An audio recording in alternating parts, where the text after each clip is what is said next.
지난주 금요일이었죠. 우리 총회가 마지막 끝나는 날, 우리 한 뉴스의 앵커 브리핑에서 우리 총회의 결정, 명성교회 불법 세습 문제의 판결에 대한 이슈를 여러 꼭지로 다루었습니다.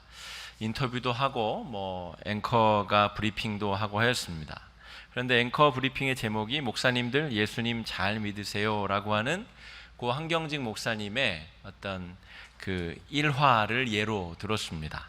한경직 목사님은 영락교회에서 심우하셨던 한국교회의 대표적인 어르신이죠. 돌아가신 지가 꽤 되셨는데요. 73년도에 은퇴를 하시고 후임 목회자, 물론 세습도 물론 안 하셨거니와 후임 목회자에게 부담을 주지 않으시려고 멀리 남한산성 자락에 자리를 잡았습니다. 18평 단출한 집을 짓고 거기서 생활하셨는데요. 노년에는 이제 치매가 완연해지셔가지고 사람도 못 알아볼 정도가 되셨습니다. 하지만 그 전에는 이제 후배 목사들이 오면 덕담도 들려주시고 좋은 이야기도 들려주셨는데, 하루는 목사들이 찾아가서 목사님 좋은 말씀 한 말씀 해주십시오 그랬더니 이 어르신이 한참을 생각하시다가 목사님들 예수 잘 믿으세요 이 얘기를 했다는 것입니다.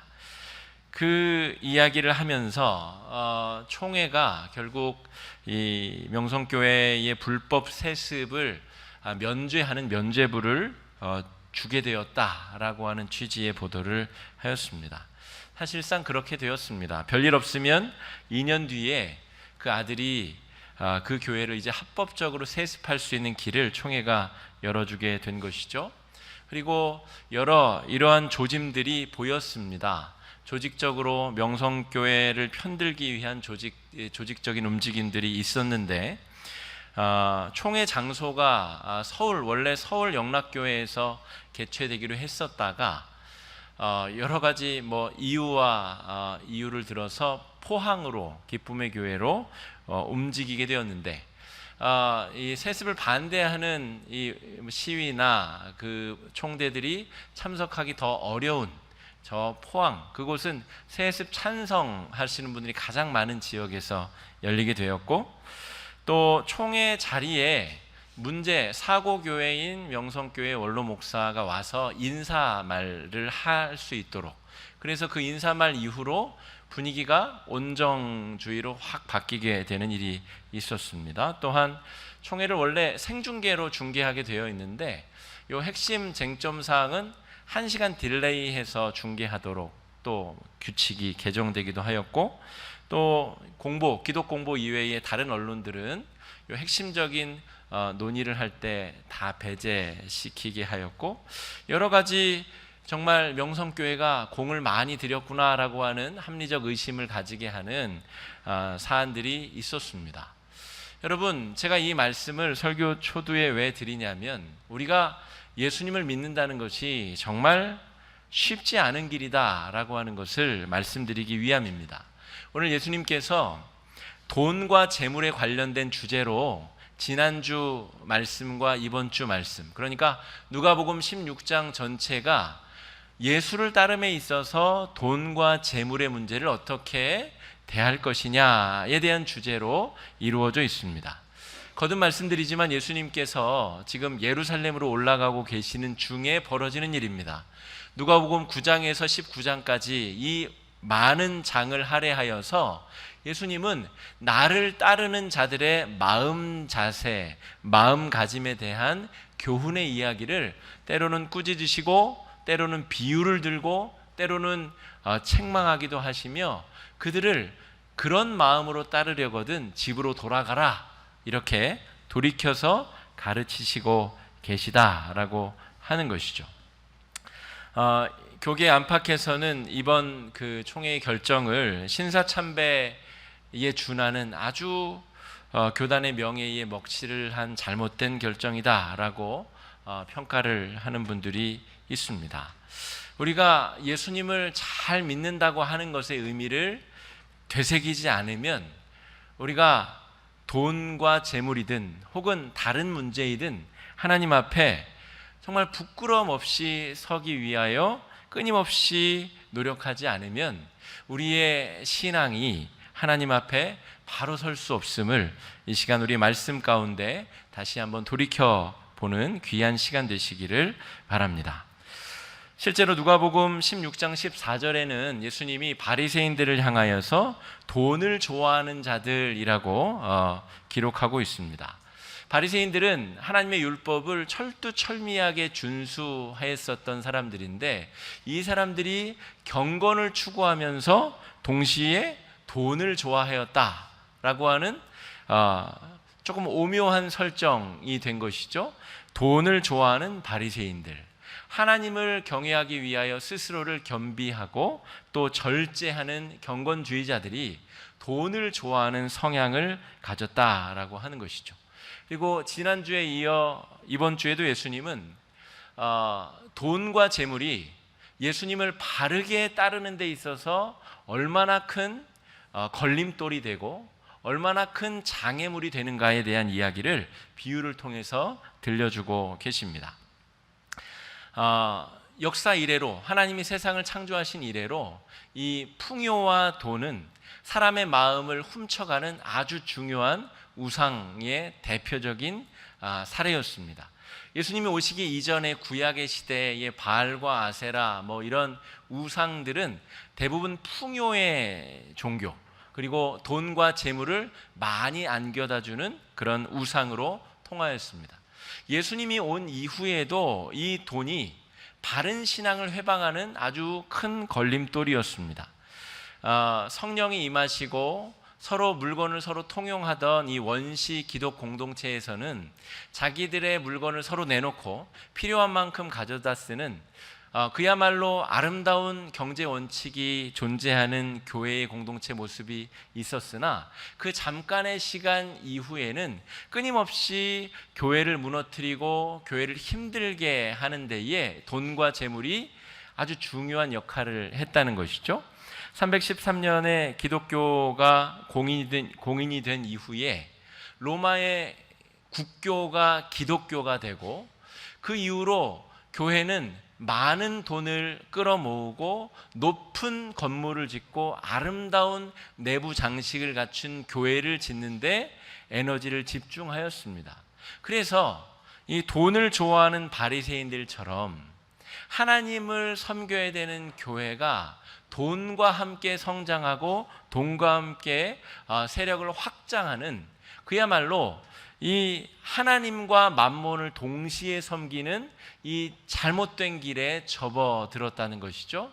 그래서 급기야 중세 암흑기에서는 이 로마의 이 바티칸 대성당을 짓기 위하여 면죄부, 죄를 사해주는 이 면죄부를 판매하기에까지 이르게 되었습니다.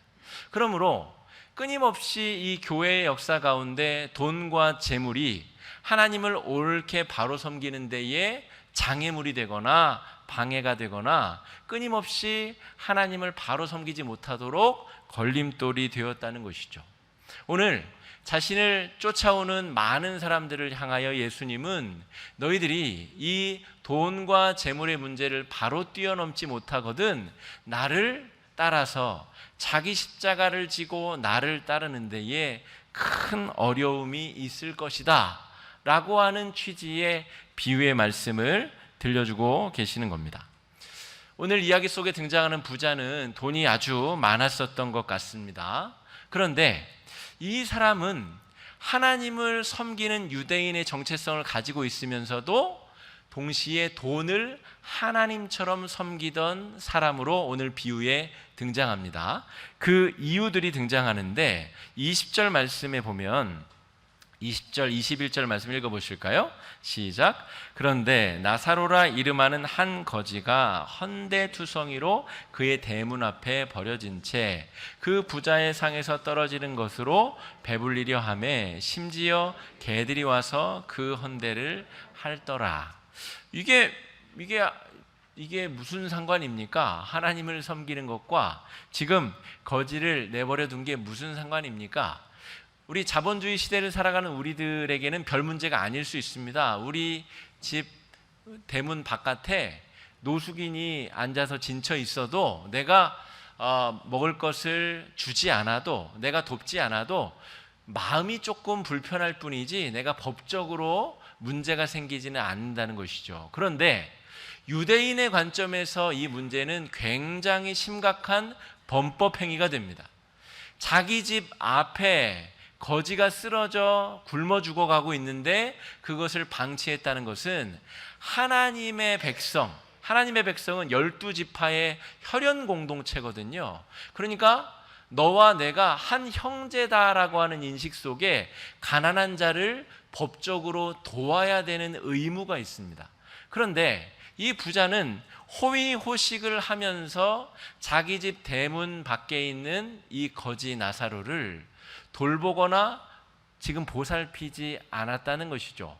게다가 이 나사로가 떨어지는 부스러기라도 음식물 쓰레기를 뒤져서라도 먹고자 하는데 그나마도 먹을 것이 없어 개들이 그 상처 헌대를 핥도록 두었다는 것은 유대인으로서 하나님을 제대로 섬기지 않는 표징, 그러니까 이때는 예수님이 아직 십자가를 지시기도 전이기 때문에 예수님 믿어야 구원받는 그런 개념으로 비유를 드신 것이 아니라 예수님의 비유는 지금 지난주 말씀 기억하실 때에 이 불의한 청지기의 비유처럼 이 부자도 하나님의 이 율법을 지켜야 되는 유대인으로서 율법을 준수하지 않고 자기가 가지고 있는 돈을 신처럼 섬기던 사람이었다라고 하는 것이죠. 그리고 부자도 죽고 나사로도 죽어서 그 다음 장면이 펼쳐지게 되는데 부자는 음부에 거하게 되고 나사로는 아브라함의 품에 안깁니다. 여기서 이 본문이 또 이해하기가 참 어려운 구절인데요. 이게 우리가 죽어서 가게 될 천국을 여기와 연결시키면 해석이 되지 않습니다. 예수님이 지금 비유로 드시는 것은 유대인의 세계관 속에서의 사후세계를 말합니다. 유대인들은 천국과 지옥의 구분이 없습니다. 죽으면 그저 음부로 다 같이 내려간다고 생각합니다. 대신에 율법을 잘 지킨 사람은 아브라함의 품에 안긴다고 생각하고, 그렇지 않은 율법을 준수하지 않은 사람들은 어떻게 돼요? 부자처럼 음부에 처하게 돼요. 그리고 그 사이에는 큰 구렁텅이가 있고 서로 오갈 수 없는 상태. 이게 정확하게 유대인들이 생각하는 그들의 사후세계에 대한 이미지입니다.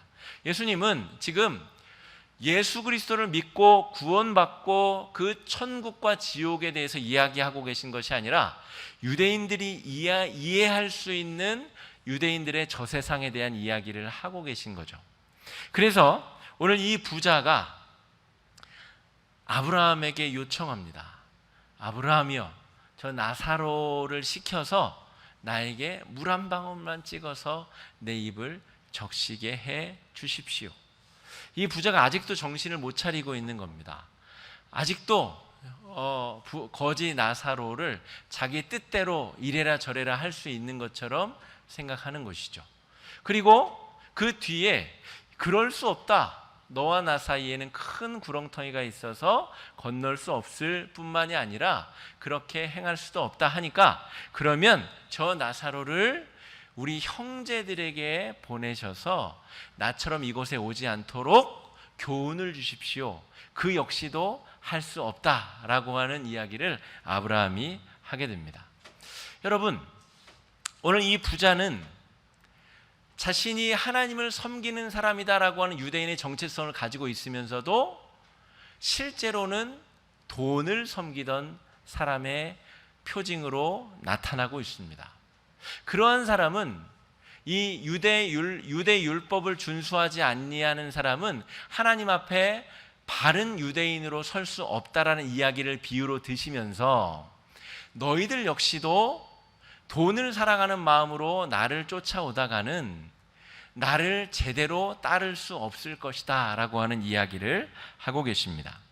여러분, 죽음은 오늘 이 부자와 나사로에게처럼 아주 중요한 변곡점을 만들어내게 됩니다.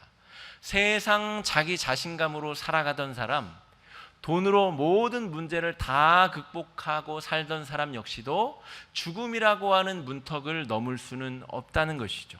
그래서 고대의 이 로마의 장수들이, 개선 장군들이 로마로 입성할 때 목청 좋은 노예를 시켜서 그 행진 행렬의 가장 끝에서 메멘토 모리를 외치도록 시켰습니다.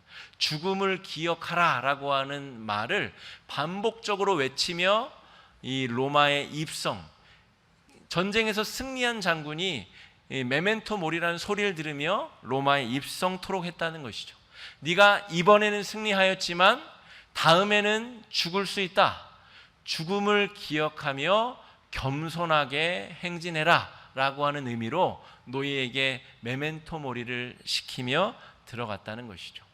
오늘 이 부자는 영원토록 살 수 있을 줄 알았는지 모르겠습니다. 그러나 이 부자도 결국에 죽음이라는 문턱을 넘을 수 없었고, 그 이후에 심판, 정말 네가 하나님을 제대로 섬겼느냐라고 하는 심판 앞에 서게 되었다는 것을 기억해야 된다는 것이죠. 여러분, 재물에는 권한과 책임이 따릅니다. 다른 사람은 모르겠으나 적어도 하나님의 백성 성도들에게는 권한과 책임이 따른다는 것이죠. 지난 여름에 제가 목회 연수 기간에 우리 경주에 있는 선배 우리 목사님 교회 또 가정에 잠깐 방문한 적이 있습니다. 거기서 이제 경주에 가면 가볼 데가 몇 군데 있잖아요. 그 중에 경주 최부잣집, 거기 가면 이제 육훈이라고 해서 가훈이 6가지가 있다고 그러지 않습니까? 과거를 보되 진사 이상 하지 마라. 만석 이상의 재산은 사회에 환원해라. 흉년기에는 땅을 늘리지 마라. 과객을 후하게 대접하라. 주변 백리 안에 굶는 사람이 없도록 해라. 시집온 며느리들은 3년간 무명옷을 입어라. 그래서 뭐 몇백 년간 이 백만석 이 부자의 지위를 누렸다고 하는 이 경주 최부자 댁에도 예수를 안 믿었음에도 불구하고 그 부를 대하는 가훈이 있었다는 것이죠. 부를 대하는 그 가정에 윤리가 존재하였었다는 것이죠. 하나님을 믿는 백성들이 하나님을 믿지 아니하는 오늘 이 어리석은 부자와 다른 지점이 무엇이냐라고 하면 그것은 재물에 대한 권한과 책임을 분명히 하는 것입니다. 권한이라는 것은 무엇일까요? 하나님이 우리에게 맡겨주신 재물을 내 마음대로 사용할 수 있는 권한을 하나님이 우리에게 주셨습니다. 하나님이 주신 것 중에서 11조를 드릴 수도 있고 11조를 드리지 않을 수도 있고, 감사한 일이 생겼을 때 감사 예물을 드릴 수도 있고 그렇지 않을 수도 있습니다. 하나님이 나에게 주신 것을 내 마음대로 사용할 권한을 우리에게 주셨다는 것이죠. 그런데 그 권한이 남용되게 될 때 오늘 이 어리석은 부자처럼 음부에 떨어져서 정말 고통스러운 결말을 맞이하게 될 것이라는 것이죠. 이것은 하나님을 제대로 섬기는 길이 아니라는 것입니다. 그렇다면 권한과 더불어 주어지는 책임이 중요한데, 이 재물에 대한 성도들의 책임이 무엇이냐면 하나님의 뜻을 구하고 하나님의 뜻을 찾아서 내 권한을 행사하도록 노력하는 것이 우리 성도들에게 주어진 책임이다라고 하는 것입니다. 오늘 예레미야서 말씀을 우리 집사님 읽어주셨는데 내용이 굉장히 복잡하게 되어 있는데요, 어려운 내용이 아닙니다. 예레미야 32장은 이 남유다가 망하기 바로 직전의 상황입니다. 나라가 이제 곧 망하게 생겼어요. 바벨론에 의해서 침공을 받아서 나라가 다 빼앗기게 된 상황에 예레미야가 이 나라가 망할 것이다라는 예언을 계속합니다. 그러자 시드기야 왕이 듣기가 거북스럽겠죠. 예언자라는 사람이 나라가 회복될 겁니다, 희망을 줘야지, 자꾸 나라가 망할 것이라고 하니까 저 가둬버려. 그래서 시위대에 이 감옥에 가두어 버립니다. 그런데 하나님의 음성이 들립니다. 네 사촌 하나멜이라는 자가 올 텐데 그 사람이 너한테 땅을 팔 거야. 그러니까 너는 그 땅을 꼭 사도록 해라. 아니 하나님, 곧 나라가 망하는데 땅을 사서 뭐 하게요? 땅을 그래도 사라 라고 하나님의 음성이 들립니다. 이 유대인들은 땅을 아무한테나 팔 수 없어요. 상황이 어려워져서 돈이 필요하면 땅을 팔기는 팔아야 되는데 가장 가까운 형제로부터 혈족에게 팔아야 됩니다. 그래야 나중에 되사는 것을 전제로 팔아야 되기 때문에, 그래서 예레미야가 걸려든 거예요. 땅을 살 수 있는 책임 있는 사람 순서대로 할 때 예레미야가 딱 걸린 거죠.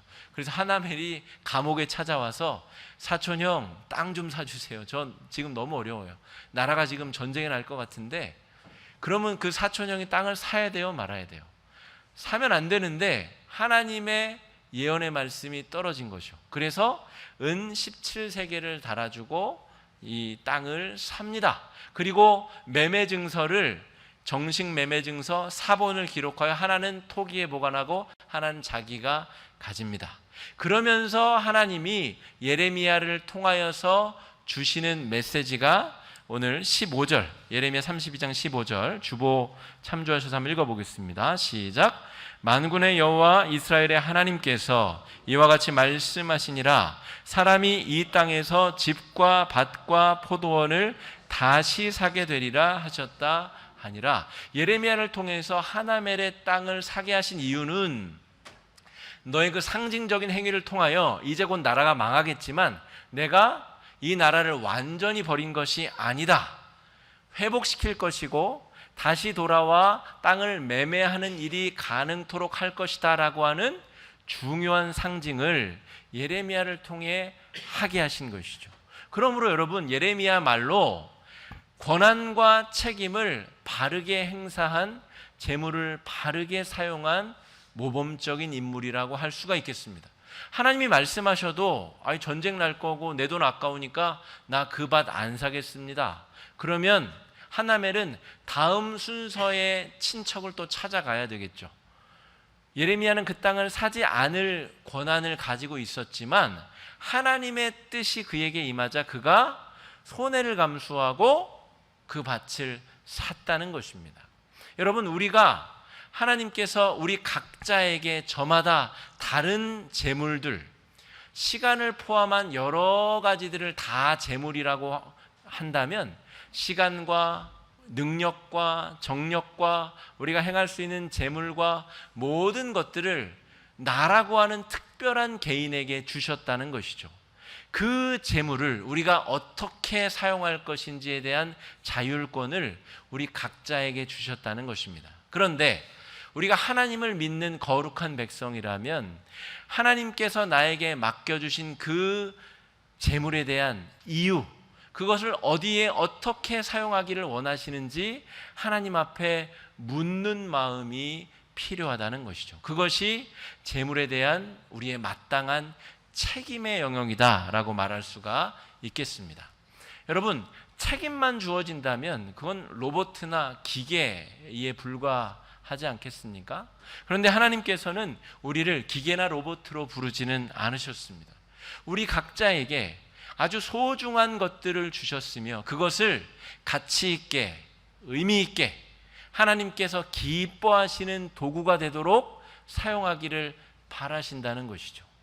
그것이 하나님의 뜻대로 사용되어질 때 재물은 그 값어치를 톡톡히 할 수 있는 것입니다. 오늘 누가복음 본문에 등장하는 혼자 호의호식하여 살이 뒤룩뒤룩 찐 이 부자는 그에게 주어진 재물을 하나님께 묻지 아니하고 하나님의 뜻에 반하여 이기적으로 사용하는 죄를 범하였다는 것입니다. 여러분, 우리가 예수 그리스도를 따라가는 성도의 삶을 살아가고 있는데 오늘 디모데전서 말씀을 보게 되면 자족하는 것을 배우게 되었다라고 기록하고 있죠. 자, 6절 말씀. 그러나 자족하는 마음이 있으면 경건은 큰 이익이 되느니라. 적으면 적은 대로 하나님의 뜻을 구하고 많으면 많은 대로 하나님의 뜻을 구하여 나에게 주신 그 권한을 능력 있게 행사하는 사람이 하나님의 거룩한 백성, 십자가의 길을 걷는 하나님의 백성이다라고 하는 것입니다. 10절 말씀, 디모데전서 6장 10절 말씀 한번 같이 읽어보겠습니다. 시작. 돈을 사랑함이 일만하게 뿌리가 되나니 이것을 탐내는 자들은 미혹을 받아 믿음에서 떠나 많은 근심으로써 자기를 찔렀도다. 그러므로 여러분, 건강한 신앙인이 가져야 될 재물관은 권한과 책임의 균형을 잘 유지하는 것입니다. 예수 믿는다고 해서 다 퍼주고 가난하게 살아야 된다는 말이 아닙니다. 돈을 많이 버는 사람은 돈이 많이 번 권한, 그 권한에 걸맞는 책임을 다 해야 된다는 것이죠. 하나님의 뜻을 구하고 하나님의 마음에 기쁨이 있는 일에 그 재물을 사용하도록 우리가 하나님의 뜻을 구해야 한다는 것입니다. 여러분, 우리에게 허락하여 주신 재물에 대한 권한과 책임을 성실히 감당해 나갈 때에 하나님의 나라는 거룩하고 아름답게 확장될 줄로 믿습니다. 오늘 설교 초두에 우리 교단의 아픈 부분에 대한 말씀을 드렸는데, 저는 우리 화곡중앙교회가 우리 교단 안에서는 뭐 작은 교회라고 치부될 수는 있어도 저는 우리 교단에 아주 중요한 변화를 이끌어내야 될 아주 중요한 교회라고 믿습니다. 하나님께서 우리 성도들이 말씀의 반석 위에 든든히 설 때에 하나님께서 우리 교단을 더욱더 진실하고 거룩하고 하나님께서 기뻐하실 만한 교단으로 세우는 데에 우리 교회를 사용하실 줄로 믿습니다. 그런 은혜가 우리 교회와 우리 각각의 성도들 삶 위에 가득 넘치시기를 축복합니다. 이 시간에 말씀 의지해서 함께 기도하시겠습니다. 기도하실 때에 주님, 돈과 재물이 우리의 마음을 흐리게 만들고 예수 그리스도의 길을 따르는데 회방을 놓고 하나님의 뜻을 추구하며 나아가는데 걸림돌이 되지 아니하도록 인도해 달라고 우리 주여 크게 한번 외치고 함께 기도하며 나아가겠습니다. 기도하시겠습니다. 주여, 아버지 하나님, 재물이 우리가 예수